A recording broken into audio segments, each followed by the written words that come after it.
प्रिय विद्यार्थियों, MA final के यूनिट 3 में आपको नातेदारी एवं इससे संबंधित विभिन्न पक्षों के बारे में जानना है। तो आज हम बात करेंगे नातेदारी के प्रकार। नातेदारी या इसे हम सगोत्रता दूसरे शब्दों में बोलते हैं। तो हम कुछ बात इसके बारे में पहले कर चुके हैं। आज एक बार संक्षेप में कि हम नातेदारी क्या है और इसके कितने प्रकार होते हैं, इसके बारे में चर्चा करेंगे। नातेदारी का प्रत्येक समाज में बहुत महत्व है। संगमन अर्थात विवाह संबंधों के द्वारा एक साथ रहना, या गर्भावस्था, पितृत्व, सामाजिकरण, सहोदरता आदि जीवन के मूलभूत तथ्यों के साथ मानव व्यवहार का अध्ययन ही नातेदारी का अध्ययन है। मनुष्य समाज में जन्म के बाद से ही अनेक लोगों से संबंध हो जाता है। इन संबंधों में रक्त के आधार पर बने संबंध और विवाह के आधार पर बने संबंध अधिक स्थायी और घनिष्ठ होते हैं। संबंधों का निर्माण मानव द्वारा की जाने वाली सामाजिक अंतःक्रियाओं का ही परिणाम है। जिन विशिष्ट सामाजिक संबंधों द्वारा समाज में मनुष्य बंधे होते हैं और जो संबंध समाज द्वारा स्वीकृत होते हैं, उन्हें हम नातेदारी के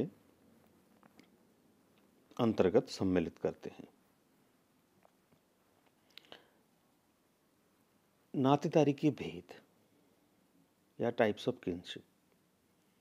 सामाजिक संबंधों में सार्वभौमिक और आधारभूत संबंध वे हैं जो प्रजनन या जन्म के आधार पर बनते हैं। प्रजनन की कामना दो प्रकार के संबंधों को जन्म देती है। नंबर 1, माता पिता एवं संतानों के बीच तथा भाई बहनों के बीच बनने वाले संबंध,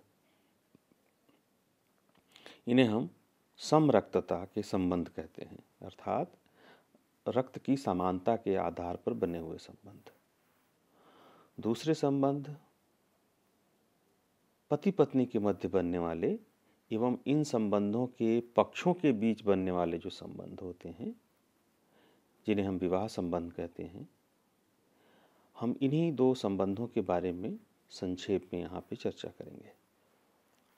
सबसे पहला समरक्त संबंध, या इसे हम अंग्रेजी में कहते हैं कॉन्सेंग्वाइन रिलेशनशिप।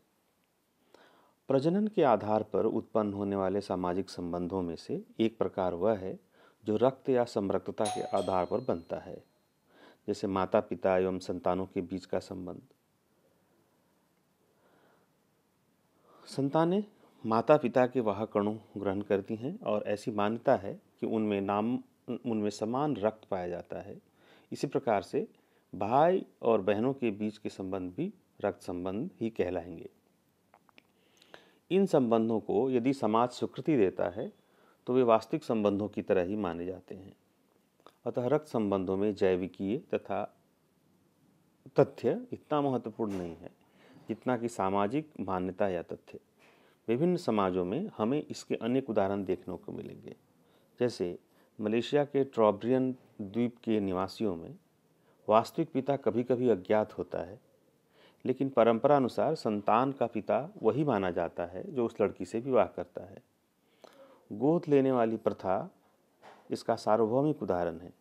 जिस व्यक्ति को गोद लिया जाता है उसके प्रति सभी जगह ऐसा व्यवहार किया जाता है जैसे वह जैविक रूप से उत्पन्न संतान हो।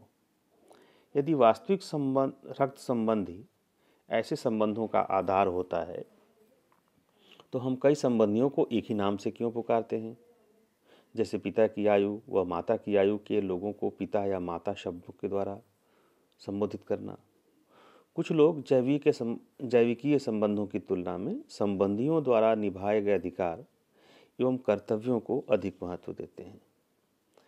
मलेशिया के कुछ भागों में बच्चा किस परिवार का माना जाएगा, इसका निर्णय प्रसव क्रिया से नहीं होता, वरन सामाजिक कृत्यों पर निर्भर है।